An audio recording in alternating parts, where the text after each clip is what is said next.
Yeah. Cool. All right, welcome to tonight's meeting of the Assets and Infrastructure Committee meeting. I declare the meeting open at 7 p.m.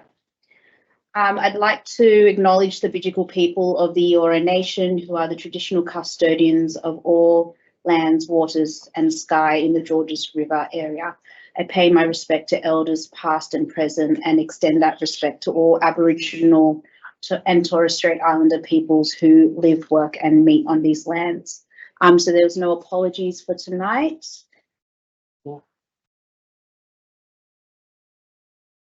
And there was no request to attend via video link. No. Good.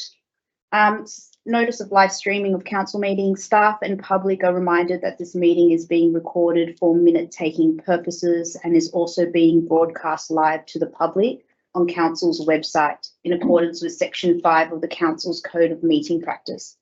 The recording will be made available on council's website.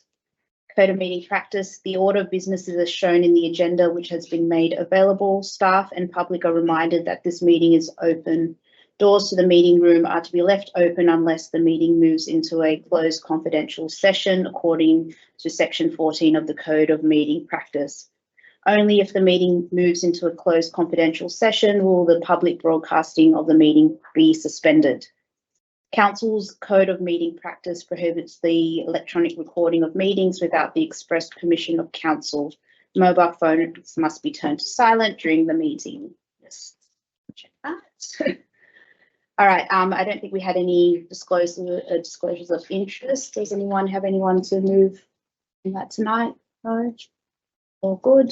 And there was no speakers registered for tonight's meeting, so we'll jump into the confirmation of minutes of the previous meeting. The minutes of the Assets and Infrastructure Committee meeting held on the 14th of April 2025. Can I get a mover? Yeah. Councillor Pun and second by Councillor Wang. Any amendments or concerns with the minutes? Are we all good with it?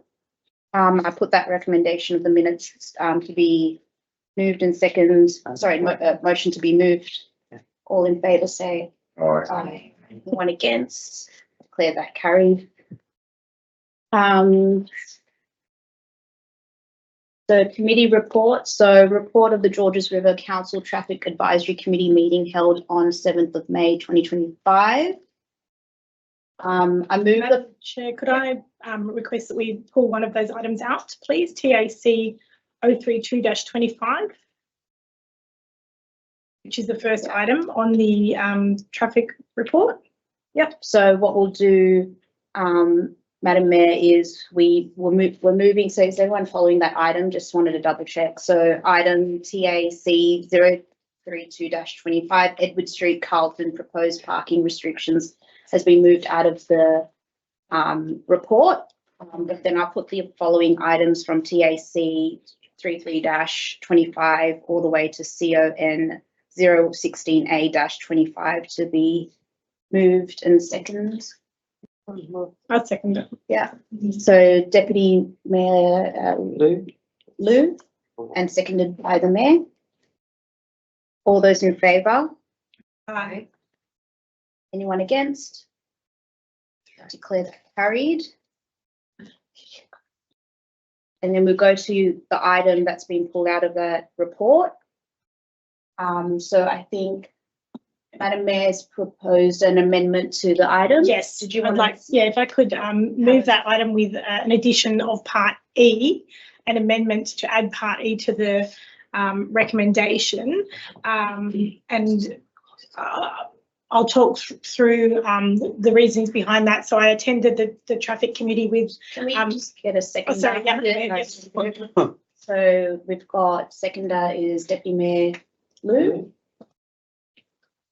Or yours, Madam. Thank you. Thanks.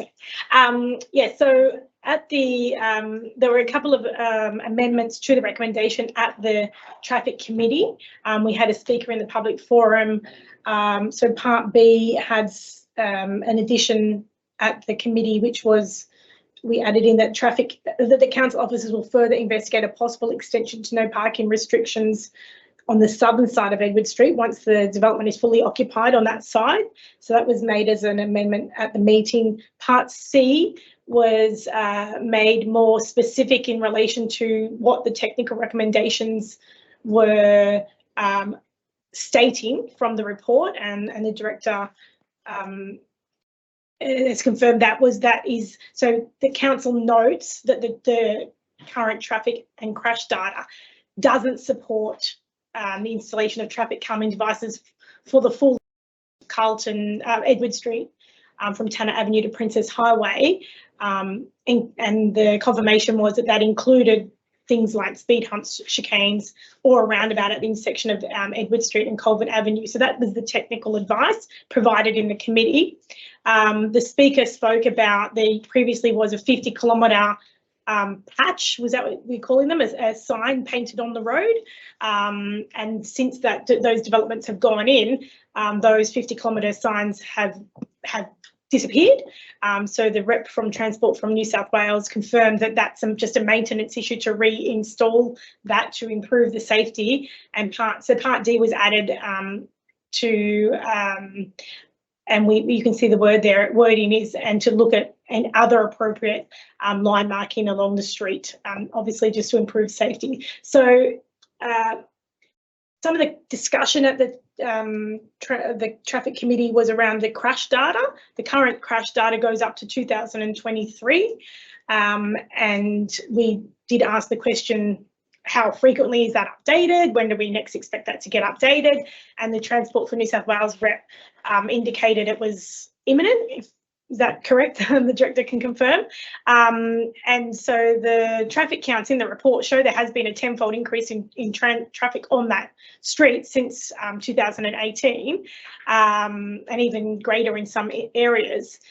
So I'm suggesting that we add in an amendment that says that despite the technical recommendation of item C above, which at present doesn't make any recommendations for traffic calming devices or a roundabout, that council assesses the feasibility of installing a roundabout at the intersection of Colvin and Edward Street, taking into account the most recent crash data from Transport for New South Wales, which, as I mentioned, is hopefully coming imminently, and it's the last 2 years of data which is missing at present, and the traffic impacts once the development opposite Aldi is fully occupied. So did someone mention at the meeting the capacity of the occupation at I think the speaker did that. It's maybe at like 60% occupation now. So there's going to be continued increase in residents living there. And so that a future report outlining the feasibility, design considerations and associated costs of a roundabout be submitted to a future traffic advisory committee meeting. So that's the amendment. It basically takes into consideration that the current recommendations is not factored on the most recent crash data, including the last 2 years. The feedback I've received from residents is that they're concerned that they believe there has been crashes in that period of time. Yeah. And so I think that's just an amendment that will hopefully, enable the staff to be able to assess the design of whether roundabout can fit there, what the cost is, and factoring in the impacts from the traffic crash data. So that's why I put forward the amendment. Okay, thanks, Madam Mayor. As a seconder, Deputy Mayor, did you want to speak on it as well? Yeah, I think it is reflecting the meeting we had last week. Yeah, I can confirm that. Okay, all right. Maybe I open it up to everyone else as well. If you have any questions about the amendment or want to speak for or against it. Through you, Madam Chair, on Part C, that the council note based on current traffic and crash data, that there is no evidence to support the installation of any traffic calming devices. What data did council use to measure this and come up with this assessment? Yeah, through you, Madam Chair. The data is the data provided by Transport for New South Wales. And as the Mayor suggested, the latest data that we have in our possession at the moment is only relevant up until 2023. And that's why we're trying to, I guess, have an opportunity to revisit this once the new crash data is available. There was a speaker at the Traffic Advisory Committee as well last week. That speaker did produce some photographic evidence that there were crashes in that area. It's just that from a technical point of view, the traffic engineers can only use the available data that they've got. And that is through New South Wales Police, and that's captured by Transport for New South Wales. So based on that data, there's a recommendation that it doesn't warrant traffic calming. However, anecdotally, we think that it might be different when the new data comes in.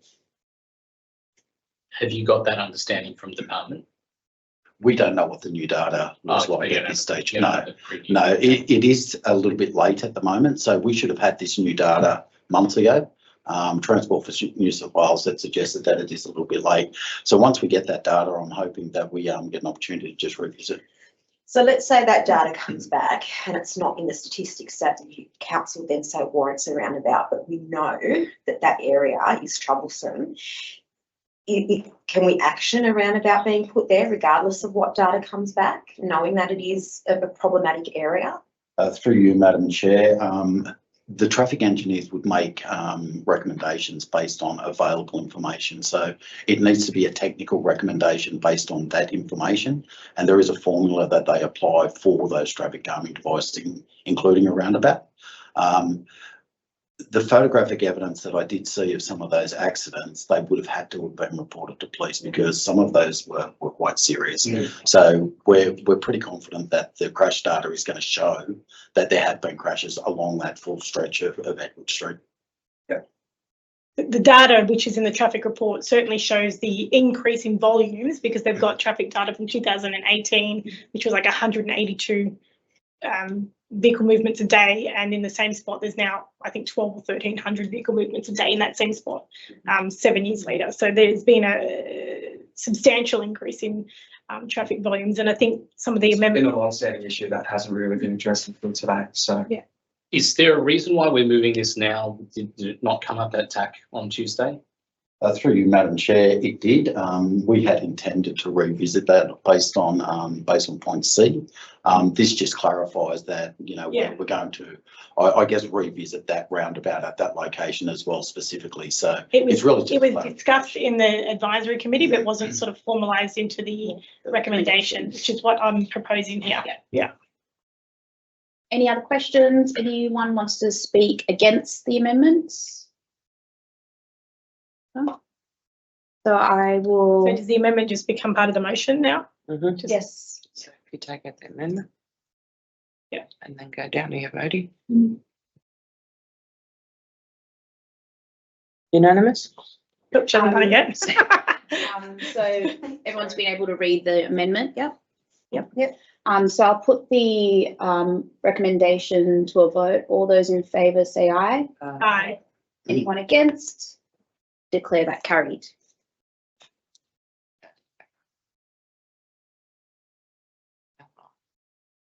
Oh, okay. Good. All right, the next item is the utilisation of second generation anticoagulant uridenticide. Can I get a mover on this item? I'll move that. Councillor Mort, and second, So we'll go through it then. Councillor Wang. Does anyone have any questions on this report? I do have a question because I got the last year I got a lot of report about the mice and the rats along King George Road. I want to call it a outbreak, but there are multiple properties. I went on site to saw the traces of rats, and eventually it was eliminated. So my question is, how effective is our control of the pest? Through you, Madam Chair, we have the manager of City Operational Services with us today, so I might just get the manager to address that question. So through you, Madam Chair, in terms of if that was a private property, we obviously as council don't have any responsibilities associated with that. But in terms of the not multiple sites that we have a rodent eradication process in place, the baiting processes are essentially quite a proficient way of managing rodent issues. Yeah, it's quite efficient and it's used by most councils, and that's why. It's also safer and more efficient, right? Second generation.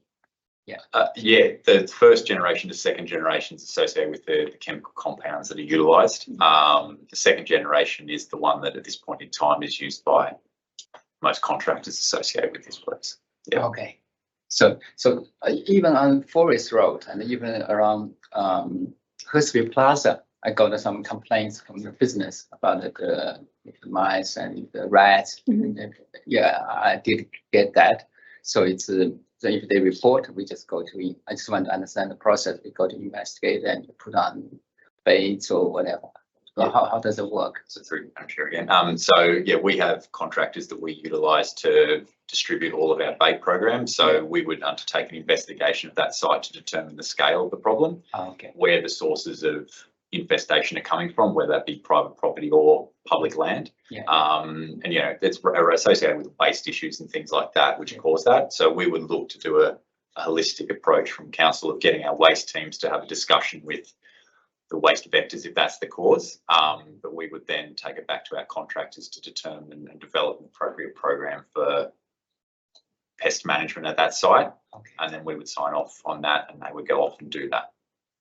Cool. Thank you. Any other questions? Yes, yes, Is Councillor. there a real plague of rodents at the moment? Or I know you see it's been a real plague around the city and stuff, but in the suburbs, is it increased over the last few years? Through you, Madam Chair. Tangibly, I can't say at this point in time whether we have significant plagues. We have our sites that we know, just based on, you know, the rubbish accumulation and habitat for rats and things like that we manage on a pretty regular basis. But I can't necessarily say that we're having significantly more sites that we're looking at managing at this point in time. Okay, thank you. Through you, Madam Chair, I just have a comment to say about the report. I get this very complex issue to balance the control of the pests and I guess the intent of where this motion originally came from, which is to lessen the impact on native fauna who may be consuming the dead rats. Is that correct? And then they're infected by it? Yeah, through Madam Chair. Yeah, so I think I can't speak to the context of the intent of this report, but there is there is noted information associated with secondary poisoning of some species that would predate on rats. The discussion that's been had with our contractors is that, and I'm not a rat poison specialist to understand that it's essentially they've discussed that it sits within the liver. It's therefore then based on the predation structure of that species of whether they eat the whole rat or they eat flesh bits and things like that. So, but yeah, that was the intent. Yeah, so I just wanted to say that, you know, acknowledge point 10 of the report, which is basically the compromise where you're going to test ceasing using it in the three areas that are probably more likely to have those native fauna species there. So I appreciate the balance that you're trying to achieve with the report of acknowledging the intent of the original motion, which was to lessen the impact on the fauna, and you're going to do a trial and we see what happens. Yeah, and those are the three sites that we could identify that had that context of habitat, that where those sort of species may exist. We don't expect to see a power blow in Hurstville Plaza, so we thought at this point in time we'll hedge our bets and understand. Obviously, as the report identifies, there's a significant investigation ongoing with the federal government, and that will determine its future use anyway. So. Okay. Anyway, I just wanted to say that I think it's a good report and that it's trying to address the issue, but have the compromise as well. So, any other further questions? Great. So I'll put the recommendation to a vote. All those in favour say aye. Aye. Anyone against? I declare that carried. That being no other business on the agenda, I declare the meeting closed at 7:19 p.m. Thank you, everyone. thank you.